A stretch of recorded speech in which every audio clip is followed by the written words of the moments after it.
is CGTN, China Global Television Network.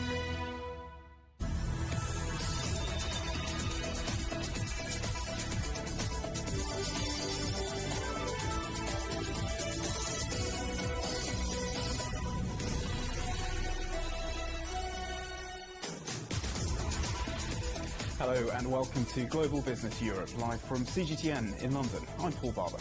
And I'm Robin Dwyer. Our top stories. China and the European Union exchange diplomatic sanctions as the row between Beijing and Brussels escalates. Turkey's currency plunges after President Erdogan fires the central bank governor. The leaders of Britain and France discuss vaccine supply as the EU threatens to ban exports. And it's game on. Organisers of a virtual festival hope to make London the video gaming capital of the world.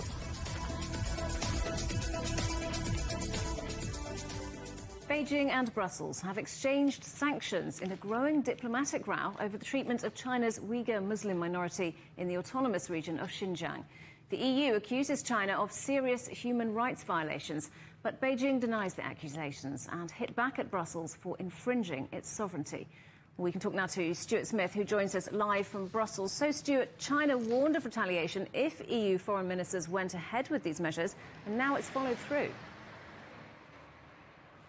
Indeed it did. Very shortly after the 27 EU foreign ministers unilaterally decided to impose these sanctions, within the hour, China hit back with a very strongly worded statement saying that the move by the European Union is based on nothing but lies and disinformation. It breaches international law, basic norms of international relations, and severely undermines China-EU relations. And having said that, they then released information saying how they will be sanctioning EU politicians, both here where the European Parliament is based in Brussels, members of the European Parliament, but also lawmakers in national governments like Belgium. And in response to that, David Sassoli, the President of the European Parliament, said there will be consequences for China's retaliation against European Union institutions.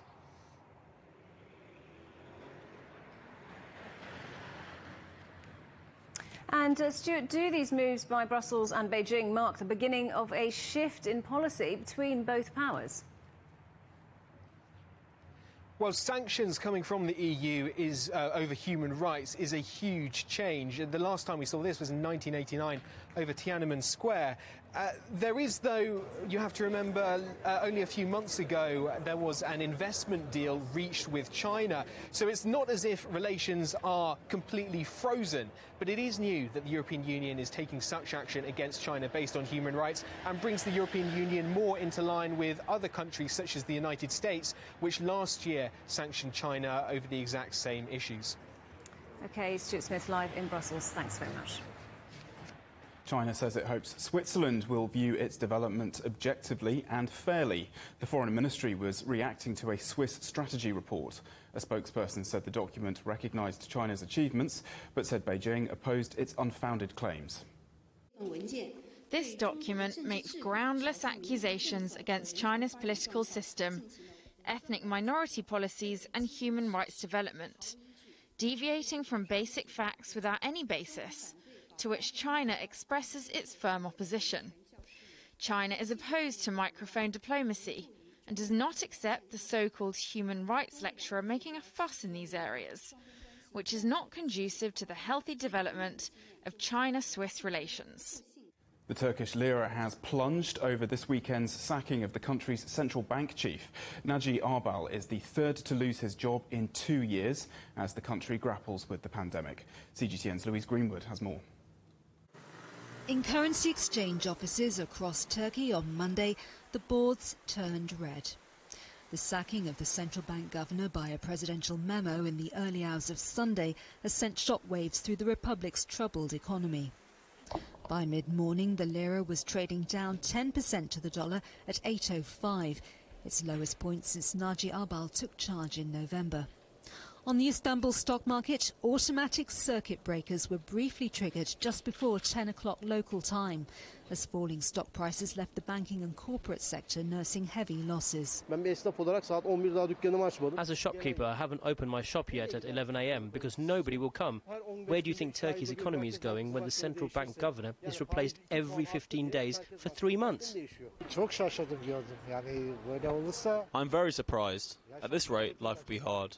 For example, if you go abroad, you have to buy dollars or foreign currencies. It will be very expensive for you to exchange money.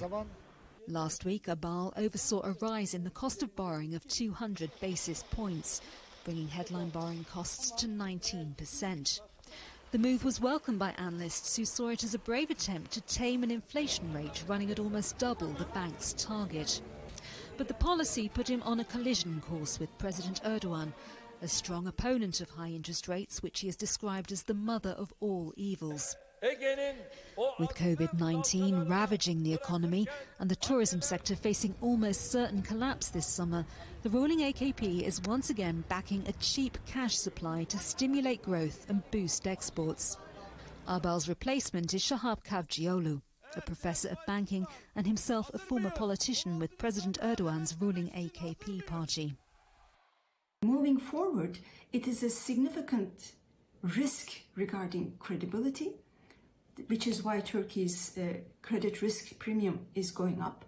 And even though the new governor of the central bank also signaled that they are going to emphasize price stability, it raises questions, because if they will both emphasize price stability, then why was Naci Abal replaced? Monday's fall in the lira has raised concerns about the impact on other emerging market currencies, including the Russian ruble and the South African rand, and about the strength of European banks that have lent heavily to Turkey in recent years.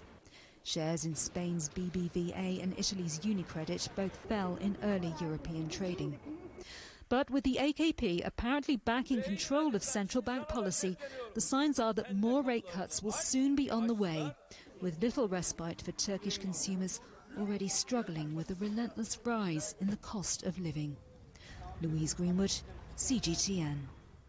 All right, let's get a look at how the markets have reacted to all of this. Juliette Mann's here to tell us. Juliette? Thanks, Paul. Well, markets were initially nervous about events in Turkey, opening up in worse shape than they'd been expected, but they got over it. And as we heard in Louise's report, it was banks exposed to Turkey that had the biggest wobbles. But the FTSE 100, down in the morning, regained calm a bit later and currently up around 0.3%. Benchmark indices in Europe also turned quickly positive. So let's look at the Eurostoxx 300, again teetering around the green territory there. The story today is travel and leisure stocks. They've been really hit hard by summer holiday worries. France, Germany and Italy, they all announced further lockdown rules at the weekend, and UK travel bans could be extended. So British Airways owner IAG, they took a tumble, down 7% at one point, bouncing back slightly, but still finishing the day down over 4% there. EasyJet too, now they were off at nearly 8% and still down nearly 5.5% not long ago. And intercontinental hotels dropped more than a percentage point, and they've been hovering around that level. You can see down 1.16%. And what could change these stocks' fortunes? Perhaps an agreement on a vaccine passport. Well, analysts are saying that the longer economies remain sharp, the longer economic recovery will take, and the deeper potential economic scarring from the pandemic could be. So guess what? Yes, oil prices will continue to come under pressure too. What a start to the trading week, Robin and Paul. Indeed. Thank you very much, Juliette Mann. Spain says it hopes to get inbound tourism this year to at least half of pre-pandemic levels. The tourism minister says it would be a major boost for the country's shattered hospitality sector, which normally accounts for 12% of GDP. Our correspondent Rahul Pathak is live in Madrid. So, Rahul, Spain, really can it hit this target? Do you want my honest answer, Paul? No, I don't think so. It does depend on so many external factors that, frankly, Spain has absolutely no control over. Factors like the emergence of new variants, factors like another surge in coronavirus cases, which we are seeing right now in Europe. But clearly, the desire to travel to countries like Spain is there, especially from people from the United Kingdom, from people from Germany, and also the Spanish Tourism Minister did have to give a positive message in her interview this morning. She had to not only reassure those holidaymakers that Spain is and will be safe to come to in the future to holiday, but also to people working within the tourism and hospitality industries. Remember, tourism and hospitality extremely closely linked, and they really need a boost to show that there is some light at the end of the tunnel at the end of this coronavirus pandemic health crisis. Now, many people from those industries are here in Madrid for this huge expo that we're attending, and this event is important and symbolic in so many different ways. Why? Check out my report. Precious little evidence of social distancing as Madrid hosted Spain's first major face-to-face event since the start of the pandemic. The Hospitality Innovation Planet Expo will last 3 days. More than 9,000 people are expected to attend, with over 300 companies exhibiting. Now, this event is being held at the Ephema Conference Centre. Now, this time last year, this facility was being used as an emergency coronavirus field hospital. So the fact that it's now being used for its original purpose is hugely symbolic. Well, that's a key role. You know, in the hospitality sector, we serve, you know, it's your physical contact is key. We don't have virtual experiences now, you know, they are physical experiences. So that's why we bring all the sectors together. You have to think that because of the pandemic situation, many entrepreneurs, many companies, they have been alone trying to solve the situation. But now they can share together the key and the tools to move forward and to maybe adapt their businesses to the new situation. So that's really key in this business. Bueno, la verdad que las he encontrado bastante bien, o sea, la sensación... The measures are fine. It feels very secure. Normally, when you take a plane or a train, you feel safe. But here, I actually feel safer. The pandemic has been a challenge for every restaurant owner. Hopefully, we're coming to the end of these difficult times. Now, in 2 months' time, one of the world's biggest tourism expos is due to be held right here. Pre-pandemic, the Fitur Expo saw more than 250,000 people attend. In many ways, this HIP conference is being used as a test event to assess whether large face-to-face gatherings like Fitur can be held safely whilst the pandemic is ongoing. So, Rahul, looks like a really big event going on there. How much of a turning point might this be for Spain's hospitality sector? It could be huge if everything goes well. Now, this event really kicks off the conference season here in Spain. As you heard me mention in my report, I mentioned that Fitur Tourism Fair. That's due to be held here at Ephema at the end of May. Now, that event is absolutely huge. It dwarfs this one. We've got over 11,000 companies from over 165 countries exhibiting at the last edition. Now, if that can be held relatively safely, then that will be a huge turning point, not just for the hospitality sector, but for any event involving large groups of people, large numbers of people being held indoors. So we're talking about conferences like this, we're talking about music concerts, we're talking about sporting events being held indoors. But of course, that does depend greatly on what happens here this week. Paul. Rahul, many thanks indeed for that. Rahul Pathak reporting from Madrid. Deliveroo, the online food delivery service, could be valued at nearly $12 billion in its forthcoming London stock market flotation. That's about $1.5 billion more than previously expected and will be the city's biggest tech flotation in years. Shares will also be available to customers and some riders. Deliveroo saw sales jump by 64% in 2020, although it's never made a profit. Chinese tech giant ByteDance says its video games unit, Nuverse, has agreed to acquire rival Moonton technology in a deal reported to be worth $4 billion. It comes as ByteDance, which owns TikTok and Douyin, looks to expand its video games business.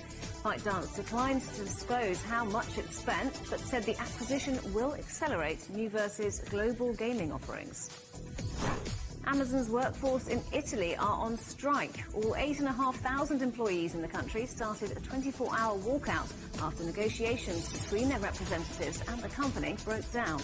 They claim Amazon is unwilling to address issues including working hours and results-based bonuses. Amazon says the allegations are false.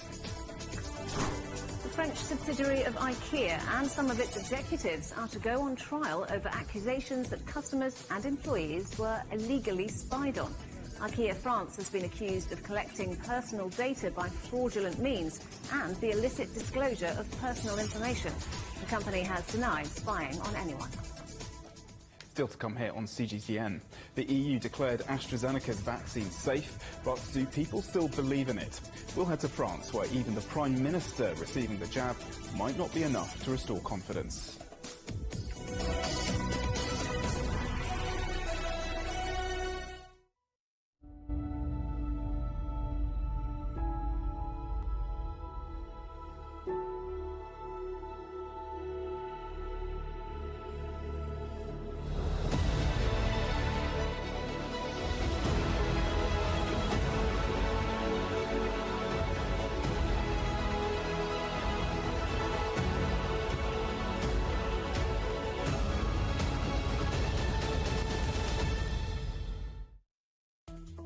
Search CGTN Europe wherever you get your podcasts to subscribe to the Agenda podcast. The Agenda with me, Stephen Cole, always gets to the heart of the story. Just subscribe today and listen now. Covering the world from 4 continents. A new horizon. Teams in Beijing, Washington, D.C., Nairobi, and London. Who connect, interact, and inquire. To bring you the stories that matter to all. The Link, only on CGTN. Don't forget you can sign up to our daily newsletter. We bring you all the top business headlines straight to your inbox. So sign up for free at this address. CGTN. See the difference.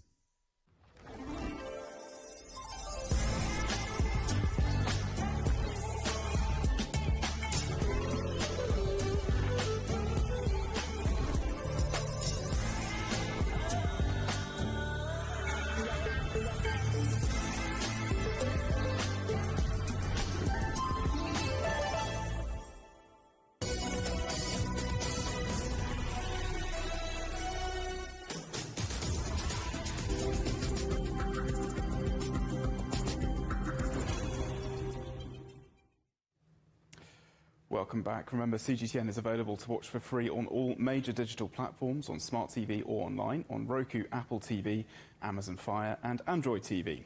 You can also find us on YouTube and Dailymotion, as well as CGTN.com and the CGTN app. Hungary has become the first country in the European Union to approve a second Chinese COVID vaccine and another one from India for emergency use.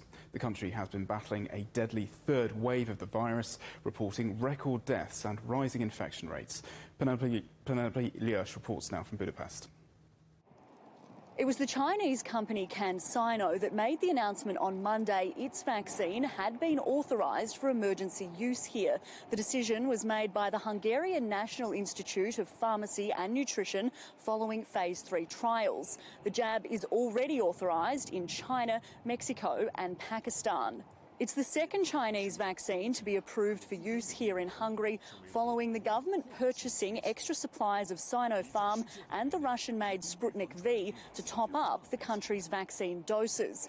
250,000 doses of the Russian vaccine arrived on Sunday.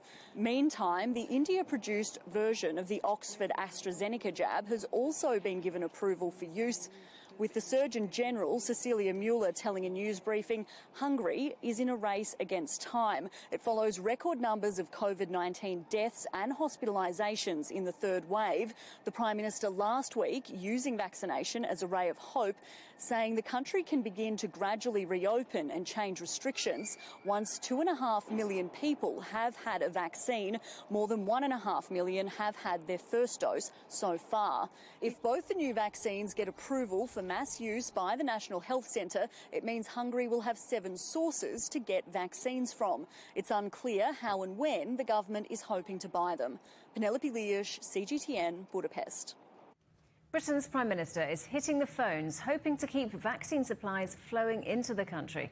Boris Johnson has been speaking with his EU counterparts about a ban on exports of the AstraZeneca jab to the UK. Guy Henderson has been following the story for us. So, Guy, what will Boris Johnson have been saying to the EU leaders?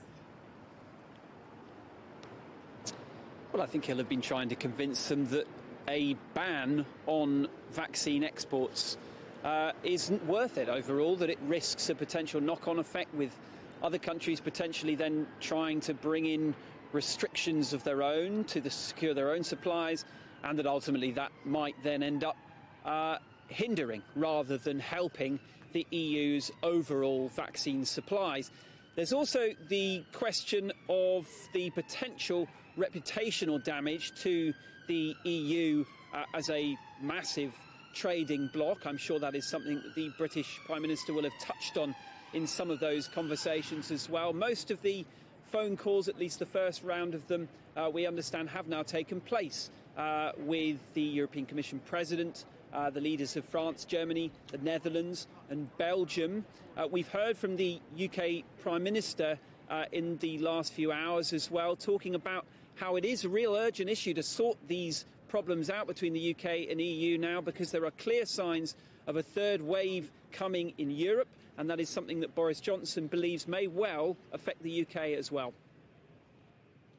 Well, I've talked to our friends, repeatedly over the period. We're all facing the same pandemic. We all have the same problems. I think it's one thing that's worth stressing is that on the continent right now, you can see, sadly, there is a third wave underway, and people in this country should be under no illusions that previous experience has taught us that when a wave hits our friends, it I'm afraid, washes up on our shores as well, and I expect that we will feel those effects in due course. That's why we're getting on with our vaccination programme as fast as we can.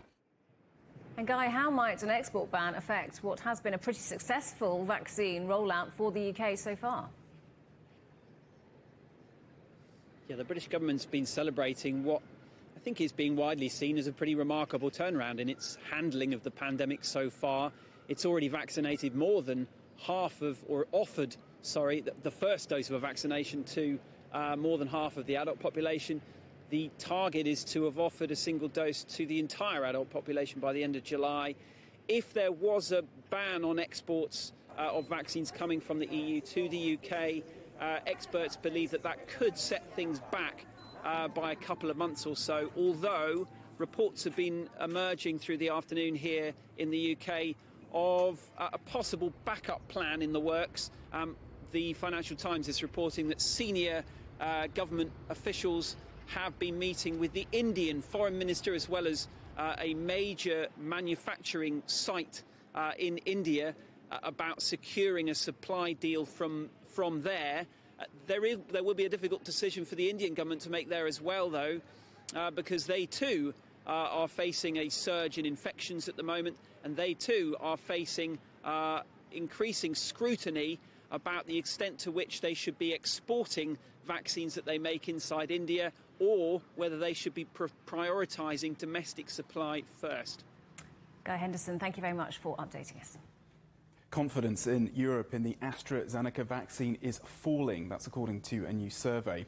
In France, 61% of those questioned said they don't think it is safe, an increase from February when 43% judged it to be unsafe.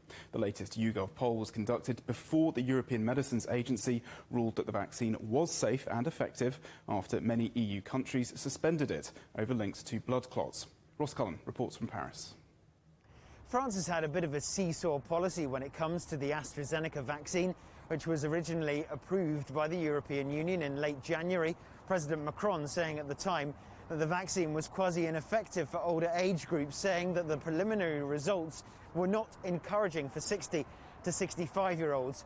Then the vaccine was approved for use in France, but last week it was suspended, pending that review and analysis by the European drugs regulator into possible connections between the AstraZeneca vaccine and serious but very rare blood clots. And now the vaccine has been approved for use again, but only in the 55 and older age groups. French politicians really trying to claw back that lost public trust.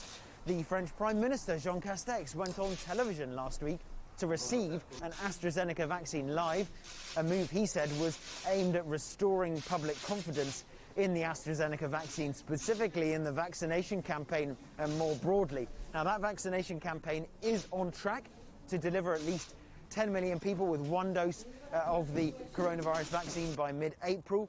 2.5 million people in France have already received both of their coronavirus vaccines. That vaccination program is running in conjunction with these new containment measures which we are seeing in France, tighter restrictions in certain areas, such as a partial shutdown in Paris, other cities like Nice and Lille, and what we're seeing is the closure of non-essential shops and also restrictions when it comes to the curfew that is in place nationwide. You can only be outside your house between 6 a.m. and 7 p.m. Ross Cullen, CGTN, Paris.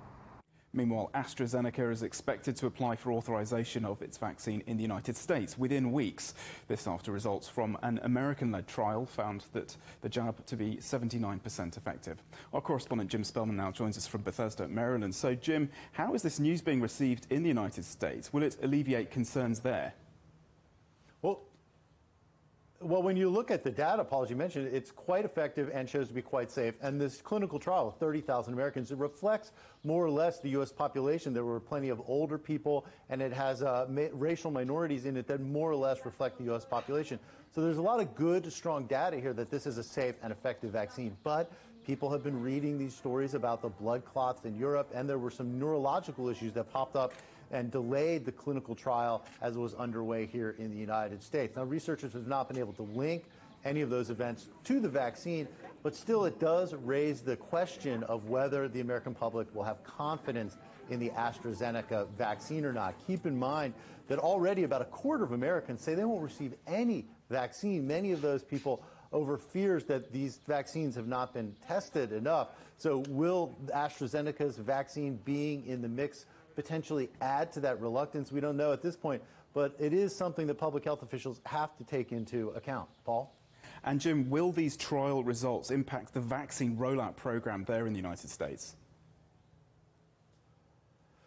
Well, you know, as you mentioned, it's likely that the AstraZeneca vaccine will receive emergency use authorization perhaps by mid-April. And the U.S. has already contracted to buy 300 million doses of the vaccine. And in fact, AstraZeneca already has about 30 million doses ready to go and another 20 million doses or so that just need to be packaged and ready to be sent out. But it's possible that the AstraZeneca vaccine won't actually even be used in the U.S. in the near term simply because it may not be needed. The quantity of the Moderna, Pfizer, and Johnson & Johnson vaccines has been going up every week. The situation is getting better here as far as vaccines go. So by the time that that vaccine is actually out, the AstraZeneca vaccine, it may just not be needed. And when you add in the other issues of perhaps questions of confidence, it's not clear whether that is even something that public health officials would find to be beneficial. There's already talk at the White House of potentially lending millions of doses of this vaccine to Canada or Mexico, two countries, neighbors of the United States, that have already approved it for emergency use authorization and that desperately need all the doses they can get. Paul? Jim Spellman in the US, thank you very much. You're watching CGTN. Still ahead, it's World Water Day as calls grow to tackle the crisis of billions of people deprived of safe drinking water.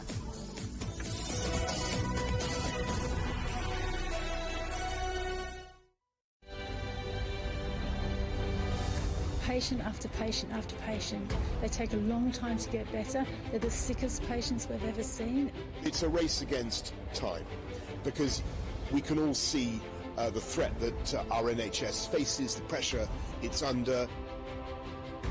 We're dealing with something we knew very little about. Europe's first two epicenters in February have received their first dose of the Pfizer-BioNTech vaccine. Another day, another grim milestone for the UK in its fight against COVID-19. 100,000 people have now lost their lives after contracting the virus.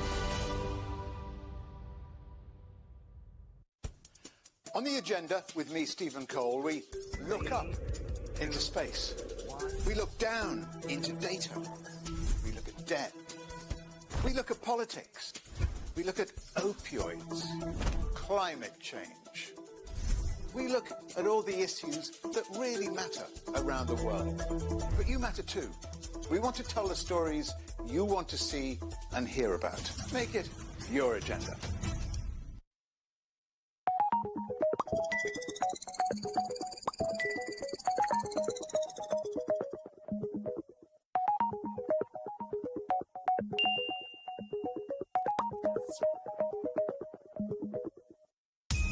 Roger, read you loud and clear.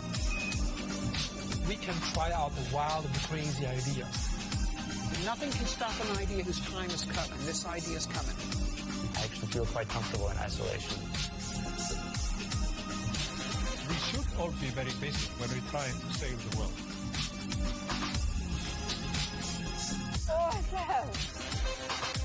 We hope it will happen. We have to live it out. The agreement is signed. But what is the real deal now the UK has left the EU? For trade, for business, for the city, for ordinary people. Make sense of Brexit with CGTN.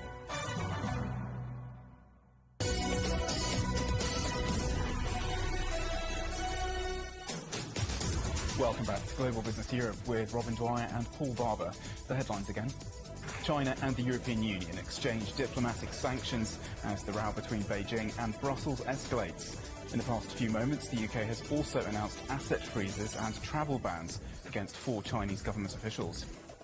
Turkey's currency plunges after President Erdogan fires the central bank governor. And the leaders of Britain and France discuss vaccine supply as the EU threatens to ban exports. Russian Foreign Minister Sergei Lavrov is in Guilin in southern China for talks with Foreign Minister Wang Yi. The pandemic and security are likely to be on the agenda. Su Yuting reports. I'm now standing inside the room where State Counsel and Foreign Minister Wang Yi has just held brief talks with Russian Foreign Minister Sergei Lavrov. Today is the first day of Russian Foreign Minister's 2-day visit in Guilin. This is also his first visit to China since the outbreak of the COVID-19 pandemic. Foreign Minister Wang Yi has extended warm welcome to his Russian counterpart. The gorgeous scenery here in Guilin enjoys the fame of being the best under the heaven. So choosing the beautiful place of Guilin to hold the meeting shows China's hospitality to Russian friends. The 2 top diplomats from China and Russia will hold official meeting tomorrow morning and then jointly meet the press around tomorrow noon. The face-to-face meeting between Wang Yi and Sergei Lavrov in Guilin are scheduled just days after China-US dialogue in Alaska. The issue related to the US is expected to be high on the agenda. Diplomatic observers said China and Russia are expected to respond to changes in U.S. policy towards the 2 countries. A lot of other issues are also expected to be discussed during tomorrow's official meeting, including how to strengthen cooperation on regional and major international issues. They could also look at unifying positions at UN, where the 2 countries have long presented a united front on matters such as Iran, the DPRK, and Myanmar. The 2 foreign ministers are also expected to discuss major project arrangements on international meetings this year, and new concrete results will come out on frameworks including the Eurasian Economic Union and the Belt and Road Initiative and Shanghai Cooperation Organization. Climate change, the coronavirus pandemic, economic ties, and military cooperation are also the important issues that will dominate the discussions. I've talked to some Chinese diplomats attending today's brief talks. They said as the 2 major countries, China and Russia share broad interests and shoulder special responsibilities in maintaining world peace and stability and promoting global development and prosperity. Su Yuting, CGTN, reporting from Guilin, Guangxi Autonomous Region. Now, as we mark World Water Day, water is under extreme threat from a growing population, the increasing demands of industry and climate change. The UN says governments around the world are failing to address the water crisis, which is having a catastrophic impact on vulnerable communities. According to the UN, more than 2.2 billion people globally are living without access to safe water. And it says demand for water around the world is likely to rise by over 50% by 2040. And the cost of providing universal access to safe drinking water and sanitation in 140 low and middle income countries, well, the UN puts it at $114 billion a year. The Chinese city of Shenyang produces around 2.6 million tonnes of domestic sewage every single day. So how does a city of 8 million people deal with its wastewater? Well, simply by recycling and reusing it. Sun Tianyuan reports. From flushing the toilet to washing dishes, The city of Shenyang produces around 2.6 million tons of domestic sewage every day. So how does the city of 8 million people deal with its wastewater? To find out the answer, I paid a visit to the place that matters most.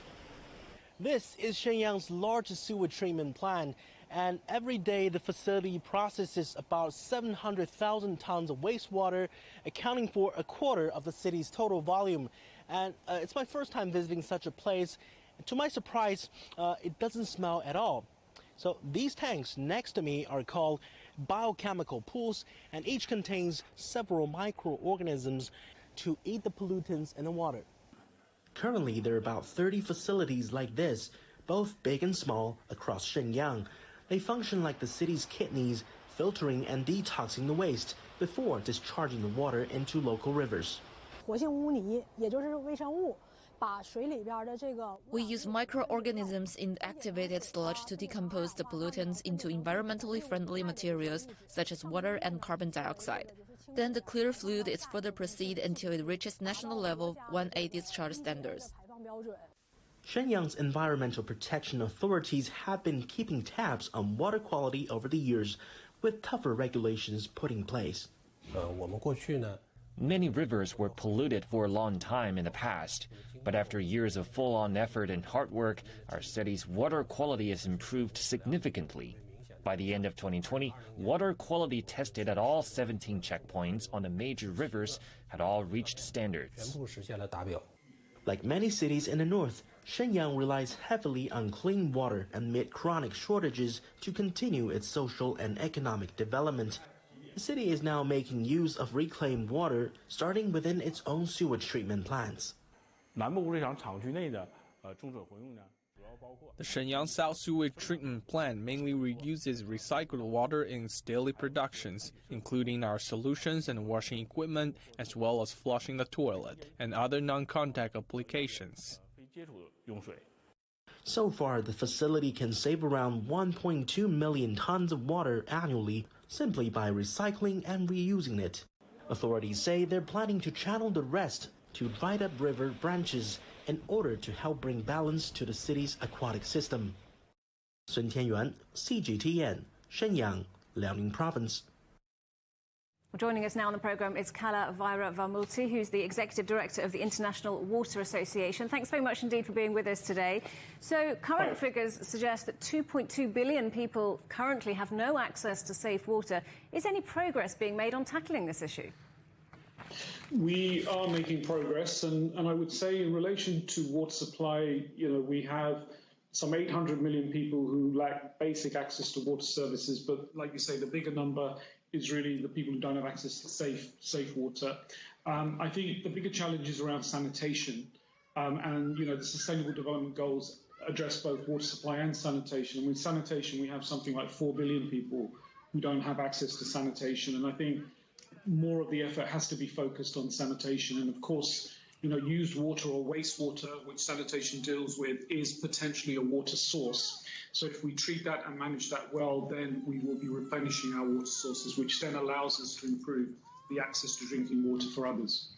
And alongside people needing water, it's also needed for businesses like agriculture and manufacturing and so on. So how do you balance these requirements from all those different sources?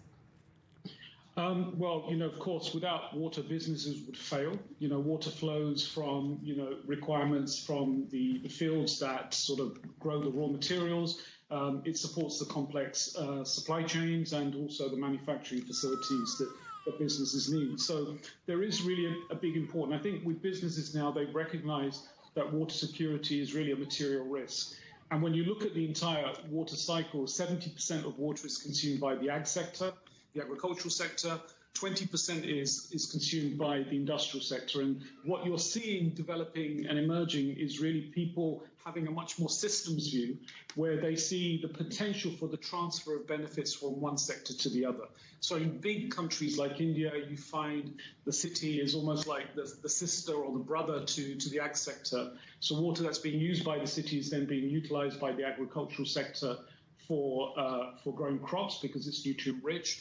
And also, when you look at many countries around the world, the domestic water sector are supplying their used water to industry. So if you look at Chennai, for example, where, they have 11 million people, it's a city which has, a history of failed monsoons. They are treating nearly 120 MLD of their wastewater from the city, and that water is then being supplied to big car manufacturers, to fertilizer industries, to petrochemical industries. So nearly 10% of all the water that is being utilized or being generated as wastewater is being used again by industry, which means that almost 1.2 million people can get access to drinking water because the water is being used a second time by industry.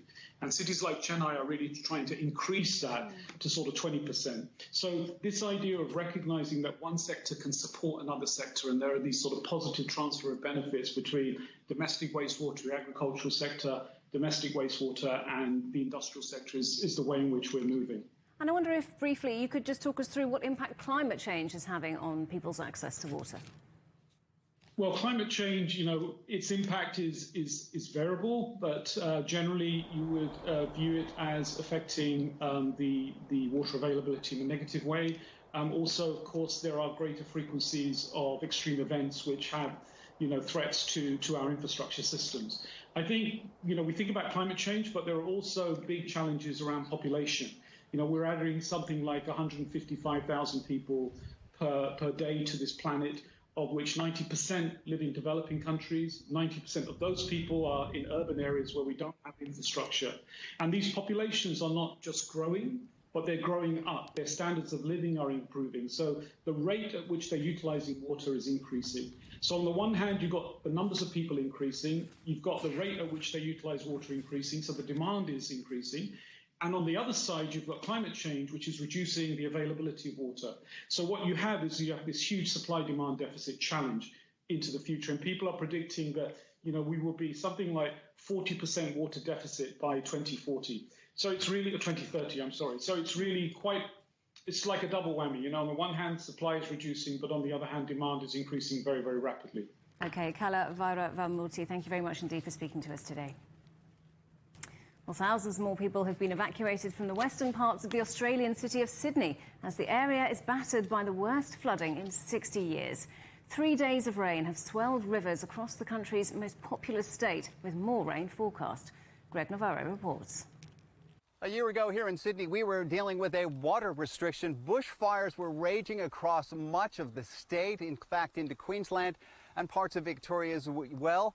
1 year later, this is what we're dealing with, widespread flooding. It's being described as a once-in-100-year event, and this stream behind me, which is normally very tiny, gives you some indication this is extremely swollen, and this is at low tide as well. 38 areas have been declared disaster areas across New South Wales. Flooding is in Queensland as well, but the majority just north of Sydney and to the west here. As a result, 18,000 people have been evacuated so far. Evacuation centers have been set up around the state, and 100 schools have been closed. Obviously, kids are not able to access areas where those schools are, much less being allowed to go outside. Now, here in Sydney, we're expecting up to another 70 millimeters of rain just in a 24-hour period. And remember, this rain has been going on for the better part of a week now. Very intense, very heavy rain. The Premier believes the worst is yet to come, even though rain is expected to subside here in Sydney and across the state possibly by Wednesday. But remember, those waterways like the one behind me will continue to rise even after the rain has stopped. To give you an idea of just how much water has fallen over the last several days, the Warragamba Dam is the main drinking source for the greater Sydney metropolitan area. It has been overflowing for the last couple of days. They're releasing water at the rate of 1 Sydney harbour a day just to keep things where they'd like to be. Greg Navarro, CGTN, Sydney. The European Union has approved sanctions over Myanmar's military takeover. Germany's foreign minister says the EU is targeting people linked to violence. At least 250 people have been killed in crackdowns on the ongoing protests. A military court in Russia has upheld a decision not to open a criminal inquiry into the poisoning of jailed opposition leader Alexei Navalny. Doctors who treated him in Germany say he was poisoned with a nerve agent. The court said there was insufficient evidence that a crime had been committed. An American military veteran and his son have arrived in Japan after being extradited from the United States. They face charges concerning the smuggling of Nissan's former chairman out of the country. Michael and Peter Taylor could face 3 years in jail if found guilty of transferring Carlos Ghosn to Lebanon in 2019. New Zealand's Prime Minister says more needs to be done before a travel corridor with Australia is possible. Canberra says it will allow its citizens to visit New Zealand, but Jacinda Ardern says quarantines are still required in her country for the time being. And scientists and tourists have been getting a closer look at a long-dormant volcano in southwestern Iceland. Lava started to burst through a crack on Friday evening, the first eruption in more than 800 years. The site was initially blocked off by the authorities, but from Saturday afternoon people were allowed to make the trek. That may change, with scientists concerned about high levels of sulphur gas. The UK Prime Minister has condemned violent protests that took place in the city of Bristol last night. 20 police officers were injured, 2 seriously, as they clashed with several hundred demonstrators. It had initially started as a peaceful protest against the controversial Police and Crime Bill, one part of which will allow police to impose more limits on protests. John Beaver reports. The morning after the night before and the clean-up after a chaotic few hours in Bristol. An initially peaceful protest against the Police Crime Sentencing and Courts Bill turned into a violent confrontation. Hundreds laid siege to one of the city's police stations, setting light to anything that got in their way and leaving 2 police officers with broken bones. The violence went on long into the night, police content with holding their position rather than pushing back and risking further injuries. The people here were criminals determined to damage the police station, turn over and burn cars and assault police officers. And you can see that from the anti-police graffiti and rhetoric that the council are working very hard to remove right now. The wide-ranging bill covers everything from greater monitoring powers of terrorism offenders to changes to sexual offence laws. But elements of it are deeply controversial. Last summer, protesters in Bristol did in a few minutes what the council had spoken about for a few years and removed the statue of the slave trader Edward Colston. But under new powers which are part of this bill, damaging a statue or memorial could lead to a 10-year prison sentence. And police will have greater powers to restrict the location and duration of a protest and even be able to limit how much noise is made. The Home Office insists that the right to protest and speak freely will be respected regardless of the cause, and that the bill allows police to be more proactive when it comes to demonstrations and the disruption they can cause. People obviously have a right to protest in this country, but they should protest peacefully and legally. But many fear that placing limits on official protests will just encourage more people to resort to violence and disorder to get their point across. The bill is set to become law later this year. John Beaver, CGTN, Bristol. With hopes high that lockdowns may begin to ease, you might think that the chance to get out and socialise would be welcomed. But mental health charities are warning of a rise in anxiety as some people leave home for the first time in months. There are also concerns over safety and public order as groups gather to let off steam. More at europe.cgtn.com. Coming up here on CGTN, we take a look at how the virtual world of video games has been a lifeline for some during the pandemic.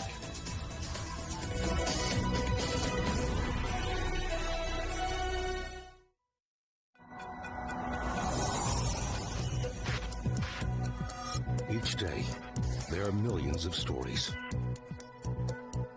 Each one can open new perspectives, new possibilities. Wherever you look, we are there. To see, discover, explore. We put the pieces together to find what really matters to you.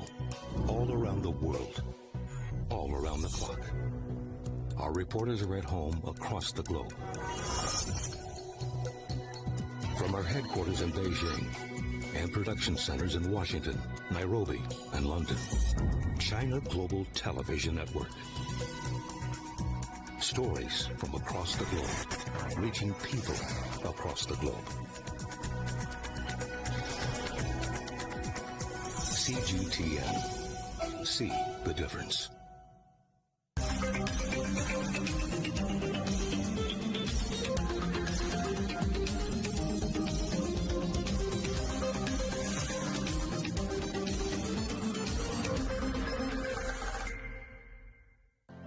Mari, what would you say is a good question?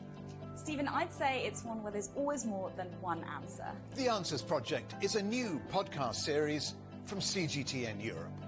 With me, Stephen Cole. And me, Mari Beveridge. In each episode, we'll take a complex question. And with the help of some of the world's foremost experts, shine light on some of the answers.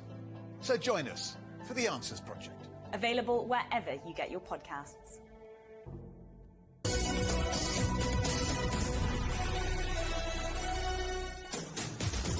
Welcome back. The eyes of the gaming sector are on the UK capital as the London Games Festival gets underway virtually. Its mission statement is to make the city the video gaming capital of the world as the sector sees huge growth. It's thought the industry's global revenue reached almost $180 billion last year, which was a 20% rise on the year before. The release of new consoles has driven up revenue, and virtual worlds have been a lifeline for many stuck at home during the pandemic.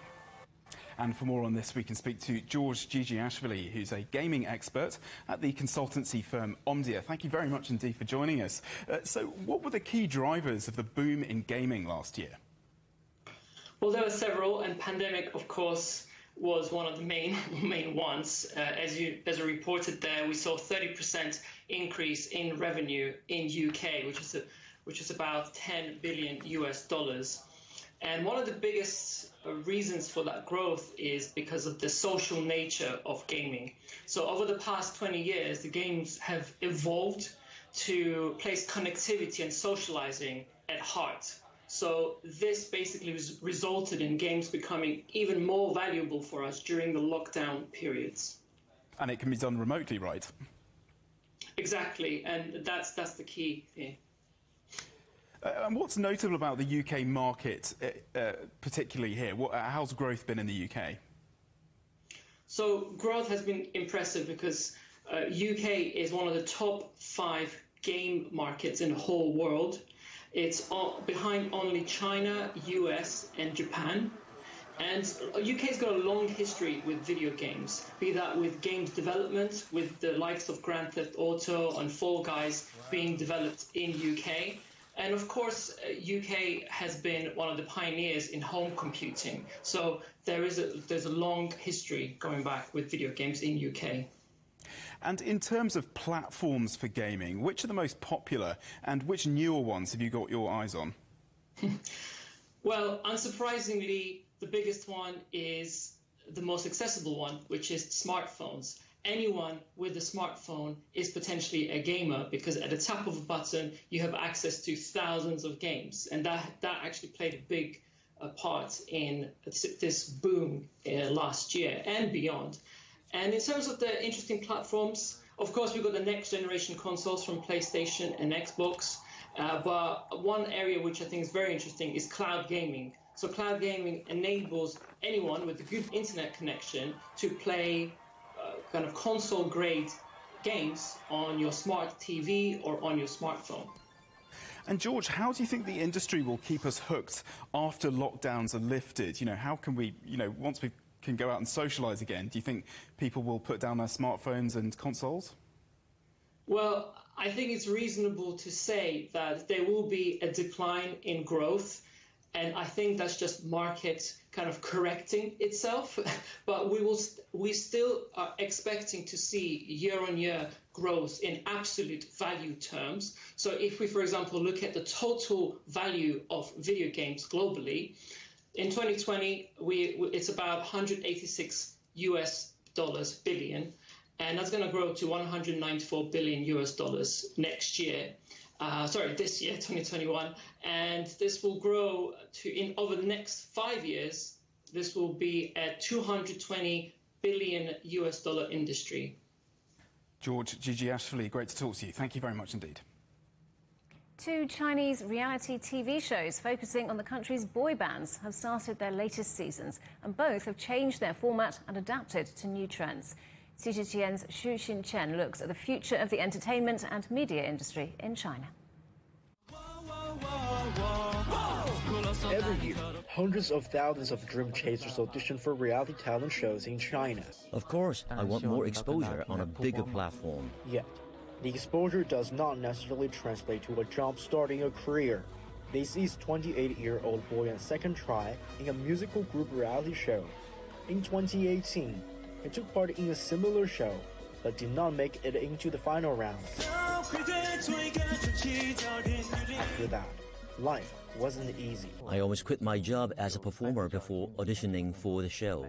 In the first half of 2020, I didn't have any income.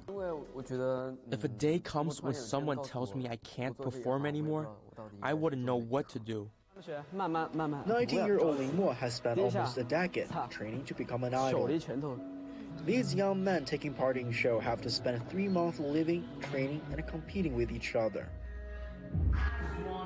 It's 10:30 in the evening, and all these young men are still working very hard practicing. It's almost like a boot camp, isn't it?